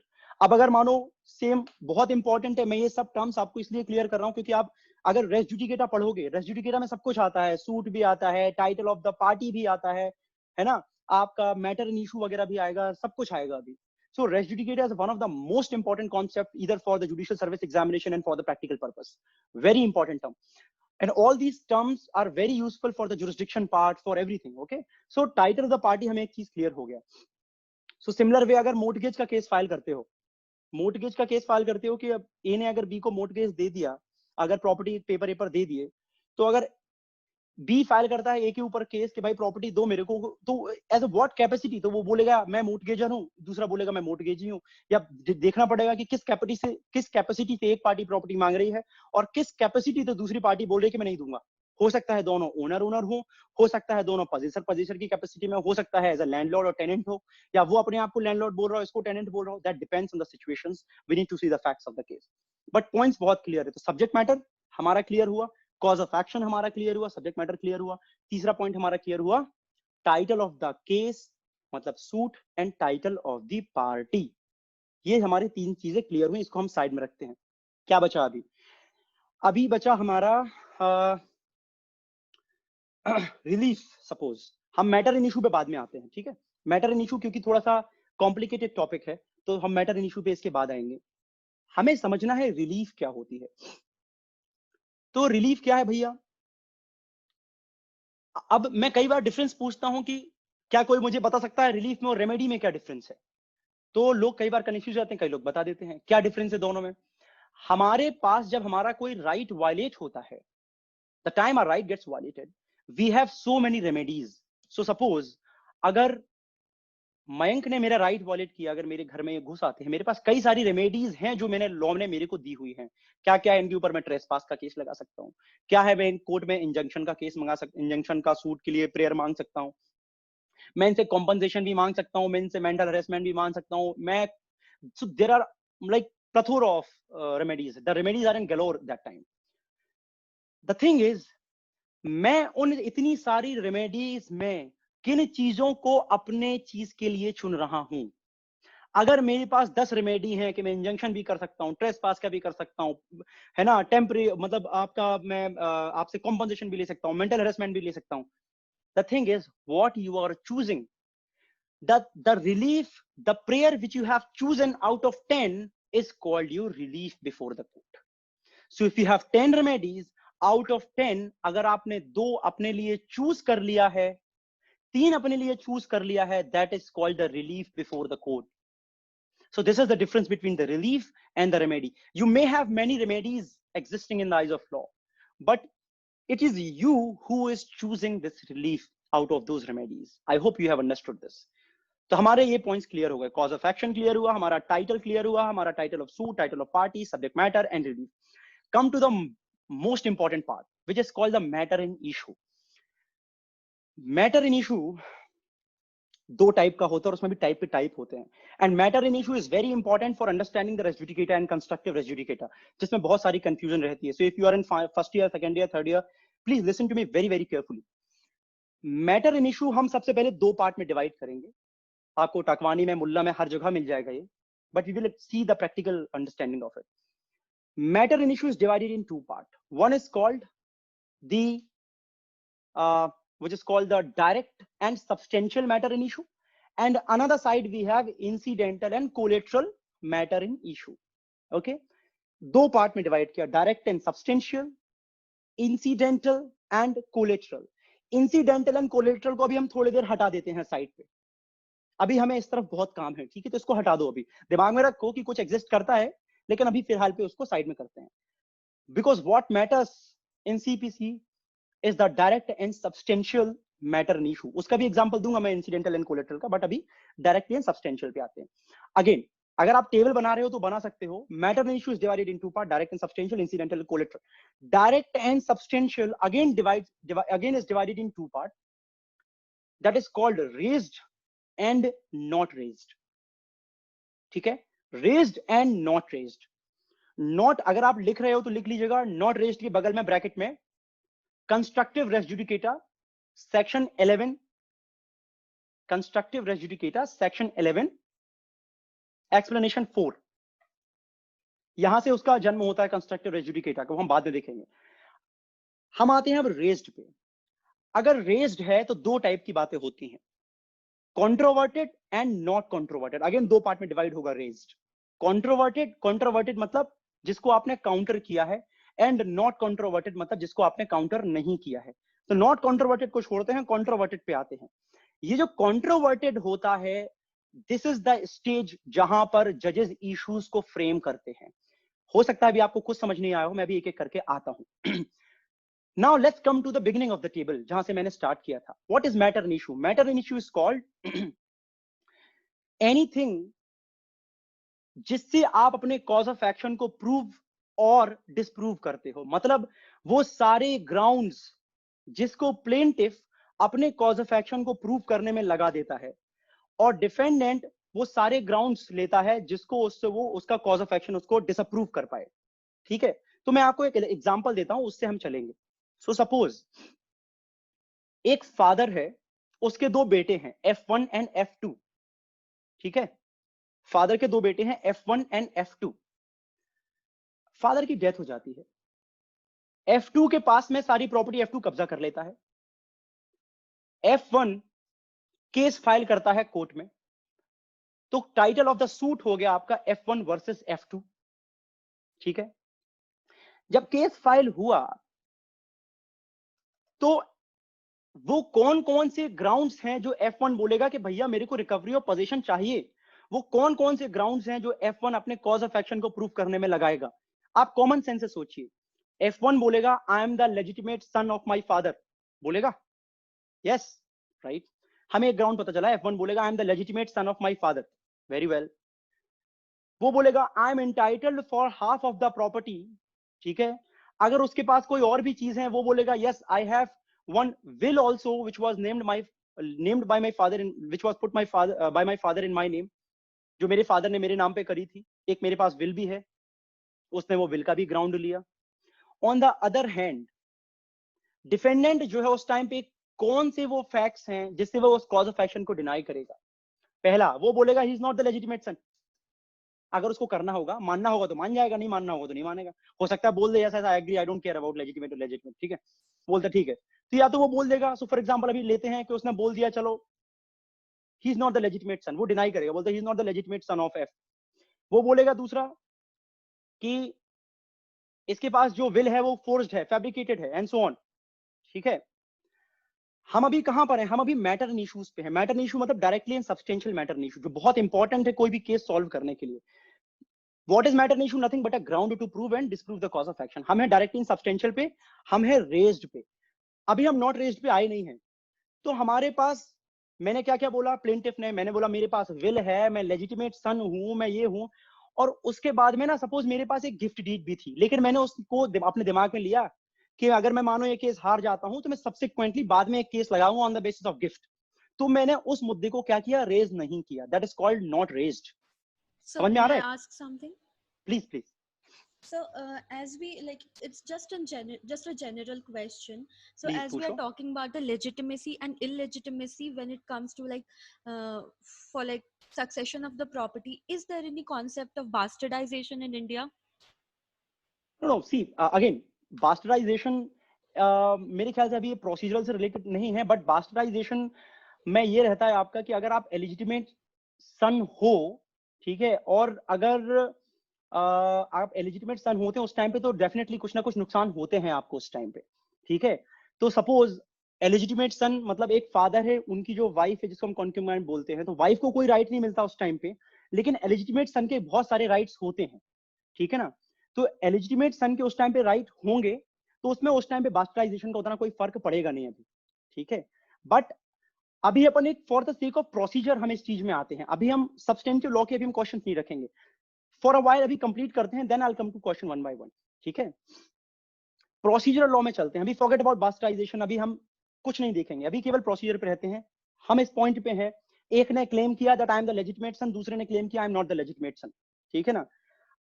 अब मतलब he is not the legitimate son, एक ने claim किया यहाँ पर will थी, उसने बोला यहाँ पर विल नहीं थी। अब जो गिफ्ट वाला पॉइंट है, as I was making you understand, gift वाले पॉइंट पे मैंने नहीं रखा, मैंने बोला मैं इस पे बाद में केस करूंगा, या हो सकता है मैंने जानबूझ के नहीं रखा होगा। अब तो मैंने गिफ्ट वाला पॉइंट नहीं रखा, वो चला गया नॉट रेज्ड पे। अब क्या हुआ, मैंने आपको बोला था रेज्ड में दो टाइप के पॉइंट होते हैं, कॉन्ट्रोवर्टेड एंड नॉट कॉन्ट्रोवर्टेड। कॉन्ट्रोवर्टेड मतलब, अब नॉट कॉन्ट्रोवर्टेड इसमें कुछ भी नहीं, क्योंकि उसने सब कुछ को डिनाई किया है, ठीक है। अगर कुछ एडमिट कर लेता, मानो वो बोल देता yes you are the legitimate son, very well, तो वो चला जाता किसमें, नॉट कॉन्ट्रोवर्टेड फैक्ट में। लेकिन क्योंकि उसने अभी यहां पर सब कुछ डिनाई किया है, इसको हम लाएंगे कॉन्ट्रोवर्टेड फैक्ट में। Now this is very important point, यहां पर जैसे ही जो भी कॉन्ट्रोवर्टेड फैक्ट्स हैं, इन कॉन्ट्रोवर्टेड फैक्ट्स से कोर्ट इश्यूज फ्रेम करता है। हमने देखता है ना ऑर्डर 14 में framing of issues, framing of issues का जो जेनेसिस होता है वो होता है मैटर इन इशू से, डायरेक्ट एंड सब्सटेंशियल से, रेज्ड से, कॉन्ट्रोवर्टेड फैक्ट्स से कोर्ट इश्यूज फ्रेम करता है। तो अगर आपने मैटर इन इशू, आपने क्या क्या फैक्ट्स कॉन्ट्रोवर्ट किए, यहाँ पे आपने बोला he is not the legitimate son, he is, there is no will और will is forced and fabricated something like this, court यहां से इश्यूज को फ्रेम करेगा। क्या करेगा, ओके, कोर्ट बोलेगा रीडर साहब लिखो whether the will is fabricated and forced, whether the will has been proved. दूसरा बोलेगा whether A is the legitimate son of his father Mr. Mohanlal, something like this, ठीक है, and whether A is entitled for the recovery of possession and declaration of title. That's what the court has framed the 5 issues. अब मैं आपको एक practical difficulty बताता हूं। आजकल problem क्या हो रही है, बहुत सारे कोर्ट्स में मैंने खुद देखा है, सिविल कोर्ट में जब इश्यूज फ्रेम होते हैं तो the law is that the जज has to read the pleadings of the parties, plaint भी पढ़नी चाहिए और रिटन स्टेटमेंट पढ़नी चाहिए। लेकिन आजकल इतनी प्रैक्टिकली पेंडेंसी इतनी ज्यादा हो गई है, इतनी ज्यादा पेंडेंसी हो गई है कि जज ना फाइल नहीं पढ़ते हैं। तो वो इश्यूज कैसे फ्रेम करवाते हैं, वो ना प्लीडिंग देखते हैं ना रिटन स्टेटमेंट देखते हैं, वो सीधे जाते हैं प्रेयर पे, और उनके सीधे 2 इशू फ्रेम होते हैं। One, whether A is entitled for the declaration of title, whether A is entitled for the recovery of possession clause, OPP OPD जो भी होगा उनको दे देंगे। OPP मतलब onus of proof on the plaintiff, onus of proof on the defendant, OPD, ठीक है ना। OPP and OPD आप जजमेंट जब पढ़ोगे सिविल के तो ये मिलेंगे। So this is the mistake where even the civil जजेस जो रहते हैं वो मिस्टेक कमिट करते हैं। वो जो प्रेयर उठाते हैं वो सीधे जो अपने इश्यूज फ्रेम करते हैं वो सीधे प्रेयर क्लॉज में जाके उठाते हैं। That is the bad idea.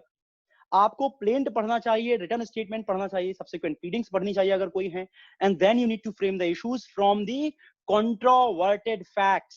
So suppose अगर एक पार्टी बोलती है yes there was any oral family settlement, there was any gift deed, there was any will, you have to frame your issues like this, that whether there was any will dated this and whether that is forged or not, whether it's fabricated, जो भी allegations है उसके हिसाब से issues frame होंगे, and not directly on the basis of the relief, because your relief is based on the grounds. जो race judicata का principal है वो रिलीफ पे और इश्यूज पे नहीं होता है, वो मैटर इन इशू पे होता है। हम जब रेस जुडिकेटा अपने कॉलेज में पढ़ते हैं या कोई कॉन्सेप्ट अपने पढ़ते हैं, हमें लगता है जब हम सेक्शन 11 पढ़ते हैं उसमें वर्ड है मैटर इन इशू और substantial matter in issue word use किया गया है। हमें लगता है वो इश्यूज फ्रेमिंग की बात कर रहा है कि 3 इशू इस केस में तो सिमिलर 3 इशू दूसरे केस में फ्रेम नहीं होना चाहिए। No, there is a world of difference between issues and matter in issue. जो इश्यूज होते हैं वो मैटर इन इशू से निकल के आते हैं। कहां से निकल के आए, direct and substantial, raised and controverted से इशू निकल के आया है। तो अगर मैटर इन इशू यहां है, उसका बहुत छोटा सा जो पार्ट होता है वो फ्रेमिंग ऑफ इश्यूज मतलब इश्यूज होता है, उसका क्रक्स जो होता है, जो कंट्रोवर्सी होती है वो इश्यूज होता है। ठीक है, अब हम फिर से चलते हैं टेबल पे। कहां पर, matter in issue. Matter in issue के बाद हमने देखा था डायरेक्ट एंड सब्सटेंशियल, फिर हमने देखा था raised and not raised. Raised में हमने देखा था सारे पॉइंट्स हमने रेज कर दिए थे। एग्जाम्पल जब मैं दे रहा था मैंने एक पॉइंट छोड़ दिया था, that is in relation to the gift. अब क्या हुआ, इस केस में इशू फ्रेम हुए और मैं केस हार गया। मतलब जिसने केस लगाया था, जिसको ये गिफ्ट का विल का ग्राउंड जिसको लेना था, वो केस हार गया। अब वो इंसान सब्सिक्वेंट केस फाइल करता है, अगेन फिर से F1 versus F2 on the basis of that gift deed. Question ये उठता है कि क्या कभी लिटिगेशन एंड नहीं होगा, which is called the basic object of the res judicata, that there has to be end to litigation. That is the principle of public policy. तो फिर तो वो गिफ्ट डीड के बाद में कोई और एक और चीज निकाल देगा, फिर कोई एक और चीज निकाल देगा, तो क्या कभी खत्म नहीं होगा लिटिगेशन? इसका आंसर है इसका आंसर है ये जाता है नॉट रेज्ड में। तो यहां से स्टार्ट होता है constructive res judicata. Constructive res judicata का मतलब क्या होता है? आपको जो ग्राउंड्स आपको पहले वाले सूट में उठाने चाहिए थे, अगर आपने नहीं उठाए due to either your negligence और योर लाइक नोइंगली, अगर आपने नहीं उठाए, उस टाइम पे कोर्ट ये प्रिज्यूम करेगा कि आपने ये ग्राउंड उठाए थे। That is called constructive res judicata. Constructively court will believe, not actually. So there are two types of res judicata, actual res judicata and constructive res judicata in relation to the matter and issue. ठीक है? तो raised में आपको पता है, raised में तो res judicata लग ही जाएगा अगर कोर्ट उस इश्यूज को डील कर चुका है। नॉट रेज्ड में अगर आपने गिफ्ट का पॉइंट नहीं उठाया था, तो कोर्ट बोलेगा नहीं उठाया, बहुत अच्छी बात है। क्यों नहीं उठाया? आपकी गलती, आपको उसमें उठाना चाहिए था। हमने उसमें 5 साल बर्बाद किए, हम फिर आपके गिफ्ट में 5 साल बर्बाद करें same property same subject matter को लेकर? नहीं करेंगे। तो कोर्ट बोलेगा this is where the relevance of section 11 explanation 4 comes. So when you read now constructive res judicata, उसमें यही बोलता है, the grounds the matter and issue which you should have raised but have not raised will be construed by the court that you have raised, right? So this is the relevance of constructive res judicata. जो आपको point raise करने चाहिए थे आपने नहीं किए, court बोलेगा कि आपने किए हैं, simple. Okay, so this is all about the direct and substantial matter and issue. Okay, दूसरी तरफ होता है incidental and collateral matter and issue. उसको भी देख लेते हैं because that is actually that does not matter, लेकिन चलो समझ लेते हैं उसको एक बार। इंसिडेंटल एंड कोलेटरल क्या होता है? सो सपोज अभी श्रद्धा जी जो है ये एक घर में रह रही हैं, ठीक है, फ्लैट में रहती हैं, रेंट पे रहती हैं। हम सब लोग बाहर पढ़ाई करते हैं, रेंट पे रहते हैं, कई लोग हॉस्टल में रहते हैं, ठीक है ना। श्रद्धा जी रेंट पे रहती हैं एक फ्लैट में जिसका रेंट एग्रीमेंट में लिखा हुआ है कि वो 1200 स्क्वायर फीट का फ्लैट है, परफेक्ट, और उसका रेंट 30,000 रुपए है। श्रद्धा बोलती है ठीक है।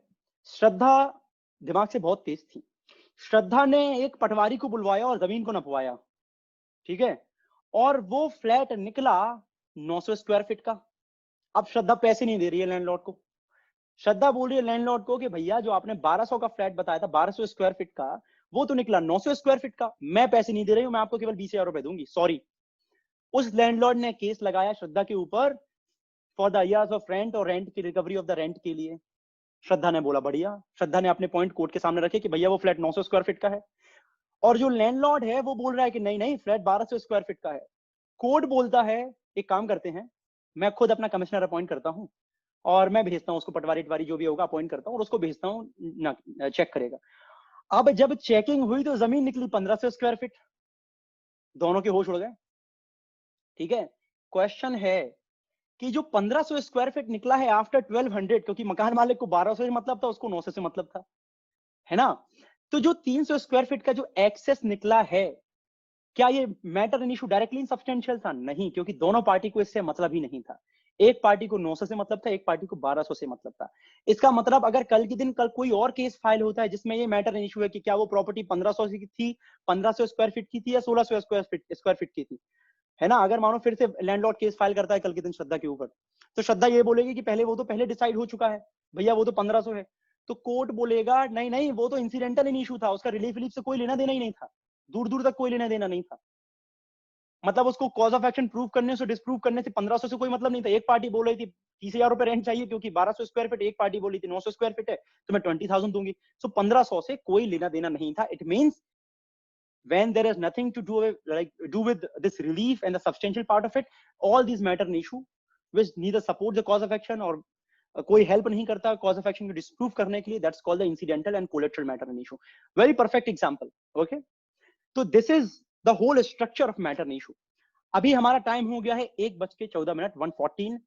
मैं आपको एक प्रैक्टिकल प्रॉब्लम देता हूं, अपने मन से सोचिएगा कि क्या है उस प्रॉब्लम में टाइटल, क्या है उसमें कॉज ऑफ एक्शन, क्या है उसमें टाइटल ऑफ द पार्टी, उसमें मैटर एंड इशू क्या है, and all that we have to think about it. Okay, suppose एक लैंडलॉर्ड है, लैंडलॉर्ड टेनेंट के ऊपर केस फाइल करता है, 11 महीने का टाइम निकल जाता है, ठीक है। 11 महीने का टाइम निकल जाता है और वो उसके ऊपर केस फाइल करता है कि भैया घर से निकलो, अब छोड़ो घर, आपने रेंट दिया ना कुछ दिया और जाओ घर से। तो he has filed a case, A versus B. A is a landlord and B is a, जो भी आप अभी टेनेंट था वो अब नहीं है टेनेंट। बी बोलता है मैं घर छोड़ के नहीं जाऊंगा क्योंकि आपने मेरे को एक साल का और रेंट आपने आगे बढ़ाया था, तो मैं इसको छोड़ के नहीं जाऊंगा। ठीक है, तो अब आप मेरे को इसमें आंसर करो। फिर से मैं क्वेश्चन रिपीट कर दूं अगर आपको समझ नहीं आया। लैंडलॉर्ड ने टेनेंट के ऊपर केस फाइल किया। टेनेंट मतलब उसका टाइम 16 महीने हो गया था, 11 महीने की लीज थी, और केस फाइल किया कि भैया घर छोड़ के जाओ, हमें नहीं रहना घर में, आप नहीं रह सकते घर में, आपकी लीज खत्म हो गई है। वहां पर जो टेनेंट है वो बोल रहा है कि नहीं जाऊंगा क्योंकि आपने एक और सब्सिक्वेंटली लीज करी थी, वो मेरे पास पड़ी हुई है घर पे, ठीक है, तो मैं नहीं जाऊंगा छोड़ के। Tell me what is the cause of action, tell me what is the title of the suit, title of the party, what is subject matter, what is matter issue and what is relief। कौन बताएगा मुझे, किसको पकड़ूं मैं, कोई बता सकता है मुझे? anyone who can just tell me? Mayank आप बताओगे? or is there anyone who wants to come ahead? Sir समन्वय शर्मा। हाँ समन्वय, बताओ मुझे क्या क्या हो सकता है इस पे। Sir, the title of the case is A versus B. Perfect. The legal capacity, the title of the party is landlord and tenant, and the which cause of action will. Title of the party क्या बताया आपने? Sir, landlord and tenant. The plaintiff is. Hold on, मैं correct करूंगा। Yes, landlord sir. है एलिज्ड capacity of the landlord, क्या वो as a landlord मांग रहा है क्या? आप सोचो, वो हमें ये देखना है कि लैंडलॉर्ड किस कैपेसिटी में मांग रहा है। तो लैंडलॉर्ड की कैपेसिटी में नहीं मांग रहा है, लैंडलॉर्ड एज अ ओनर की कैपेसिटी में मांग रहा है, क्योंकि लैंडलॉर्ड का ग्राउंड ये है कि 11 महीने की लीज खत्म हो गई है। अगर वो एज ए लैंडलॉर्ड की कैपेसिटी में मांगेगा फिर तो उसको घर देना पड़ेगा टेनेंट को। Yes, sir.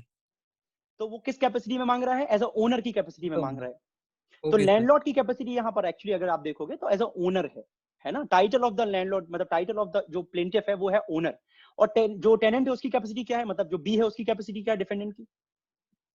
Sir, there was a confusion. Sir, as a I told you, it's an alleged capacity. So when it is alleged capacity, there is no confusion. What tenant is alleging? Tenant is alleging that he is a tenant. So his Yes, capacity is tenant. So it's a Yes. दोनों की alleged capacity owner versus tenant. वो अपने आप को landlord नहीं बता रहा है, वो बोल रहा है तुम्हारा हो गया काम खत्म। Yes, sir. और वो बता रहा है कि मैं टेनेंट हूं। तो it's always the एलिज्ड capacity. Okay, good समन्वय, आगे बताओ सब्जेक्ट मैटर क्या था? Sir, the subject matter is the completion of the lease and suit for getting possession of the property. No, subject matter is landlord का subject, suit का subject matter क्या है? Right to recover the possession of the property, Yes, sir. Simple subject matter. To मैंने क्या vacate बताया? to vacate the premises. That falls under the right to recover the possession, correct? Yes. Subject matter is nothing but your right over either proprietary right or the personal right. So right to recover the possession हो सकता है, right to get the ownership आपका subject matter हो सकता है। So right over that thing, ठीक है ना, that's called the subject matter। ठीक है, ज्यादा डीप में जाने नहीं हमको। अगर टाइटल का सूट है right to have ownership is the subject matter of the suit। अगर आप possession का सूट है right to have possession is the what is called the subject matter of the suit। अगर permanent injunction का suit है कि इसको निकाला जाए तो right to have peaceful possession is the subject matter of the suit।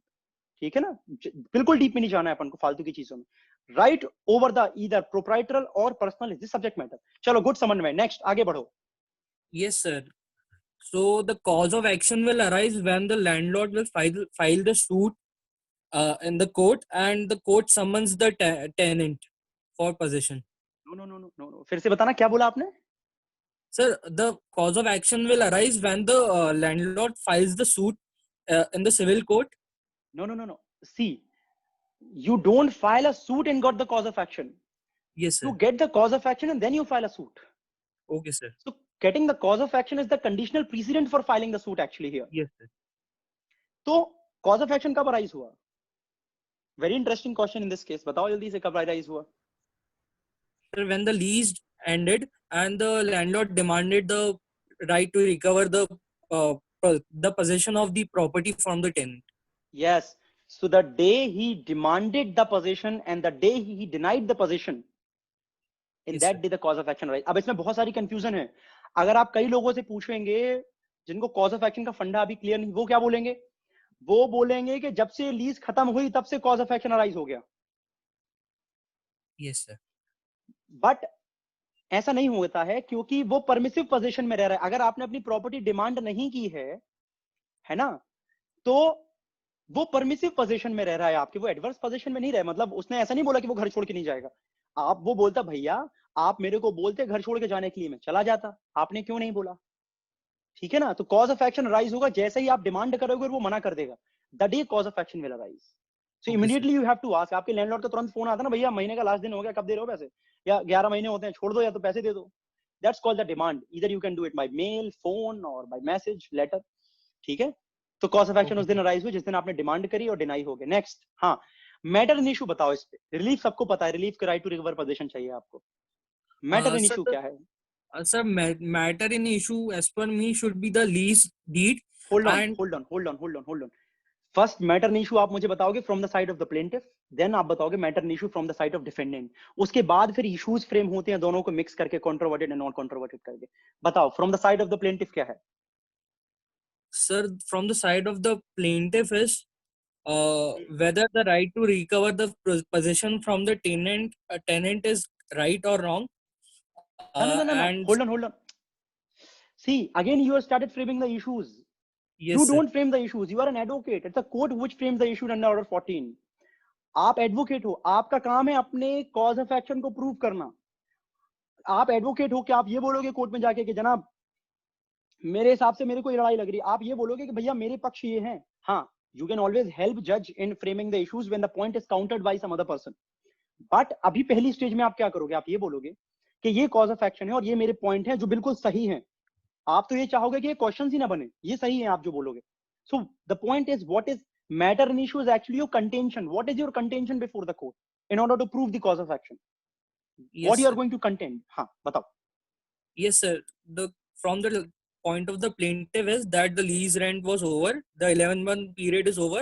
Now the tenant should give the possession to the plaintiff, the owner. Okay okay okay, ठीक है, नो प्रॉब्लम। और बताओ, और इसकी तरफ डिफेंडेंट की तरफ से क्या होगा? Sir, from the part of the defendant, it should be that there is one more lease, there is another lease, and the 16-month period, as you told, that should be the there was renewal in the lease. I should say that from the side चलो of the perfect tenant. Perfect. तो आपने एक चीज बोला कि भैया इतना, plaintiff की तरफ से आपने बोला कि मतलब आपका हो गया था टाइम, 11 महीने की लीज थी। दूसरी तरफ से आप बोल रहे हो कि ज्यादा का था। Very well, no problem. तो मैटर एंड इशू से डायरेक्टली सब्सटेंशियल पे आए आप, रेज्ड पे आए। रेज्ड में आपने दो ये सारे पॉइंट्स कवर किए। कंट्रोवर्टेड, दोनों पार्टी एक दूसरे को डिनाई कर रही हैं, मतलब ऐसा कोई भी इसमें फैक्ट नहीं है जो एक पार्टी एडमिट कर रही है दूसरी पार्टी का। ठीक है ना, वेरी वेल।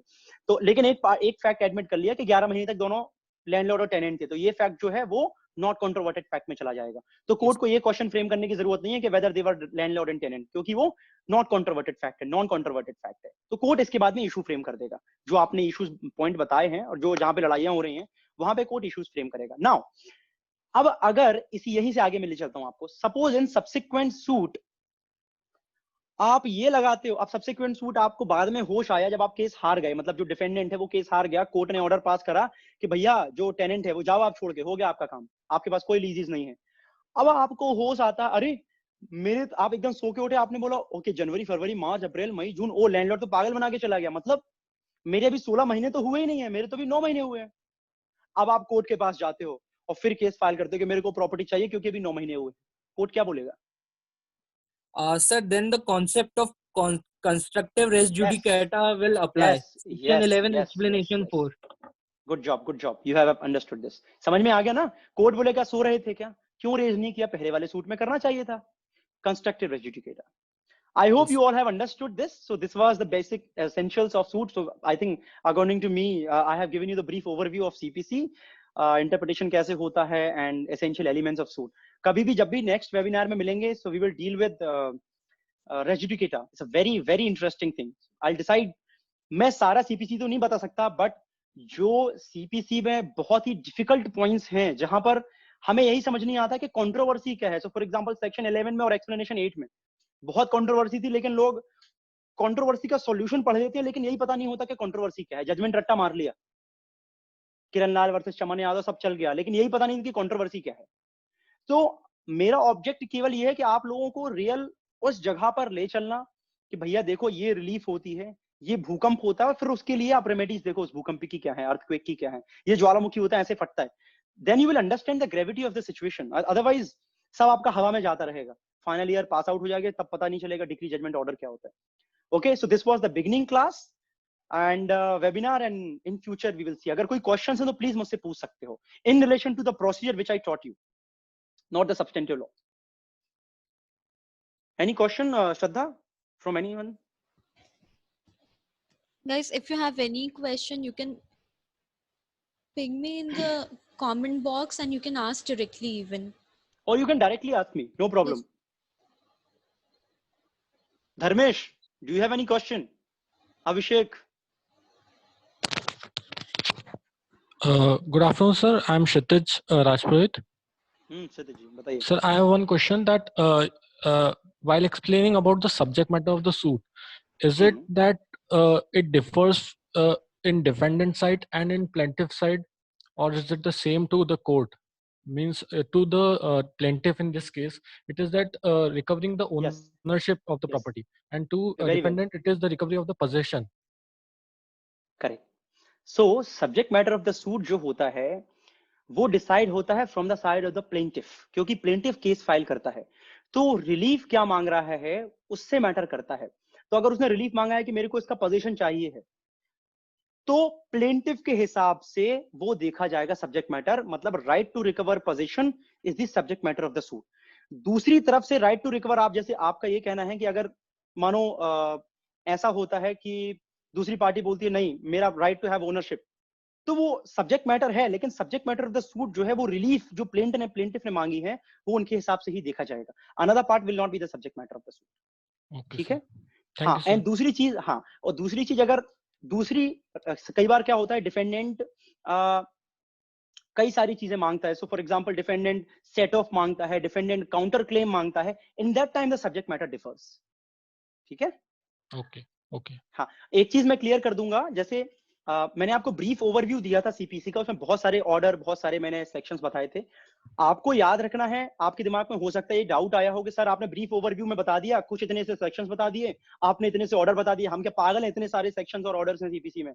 नहीं, प्रॉब्लम इज हमें जो मैंने आपको ये बताया है ये एक ढांचा है, this is the basic of CPC.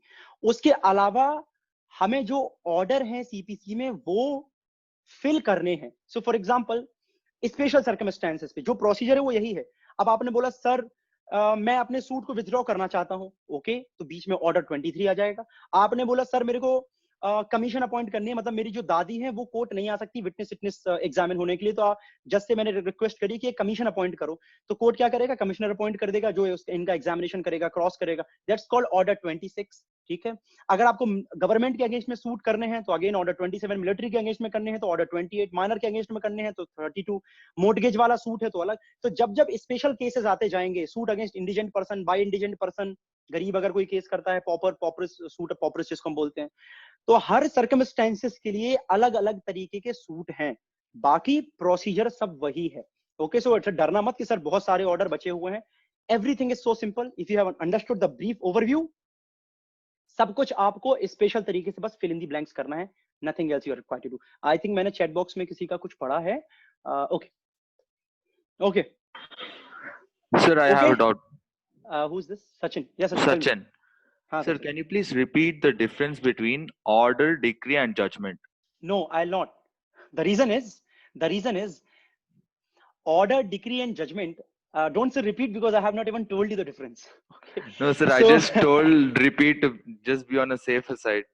No problem. See, the thing is, और there are a few concepts in CPC जो मैं आपको बताता हूँ जो आपको प्रॉब्लम होंगी समझने में। So as I told you the essential elements of suit, difficult चीज होती है क्योंकि थोड़ा सा टेक्निकलिटी में चला जाता है मामला। दूसरा होता है आपका jurisdiction part, section 20 and all these 18 and so on. Then आपका रेजुडिकेटा, देन आपका जो डिफिकल्टी आपको करेगा क्रिएट वो करेगा डिक्री एंड ऑर्डर में डिफरेंस मैं आपको नहीं बता सकता because that it will take around 1.5 an hour actually to understand, make you understand the difference between decree, judgment and order. Okay, so I'll take the another webinar and I'll make you understand that. मैं आपको spoon feeding इसलिए नहीं देना चाहता क्योंकि आप फिर अभी गलत समझ जाओगे और फिर that will create problem. Yeah, sure. Don't worry. I'll make you understand. Yes. और कोई doubt in relation to what I have taught you, all of you?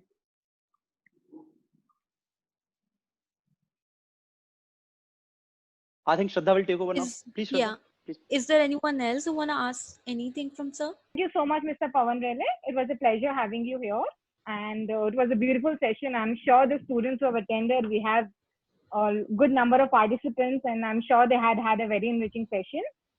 We look forward to you having in the future sessions and explaining CPC as easy and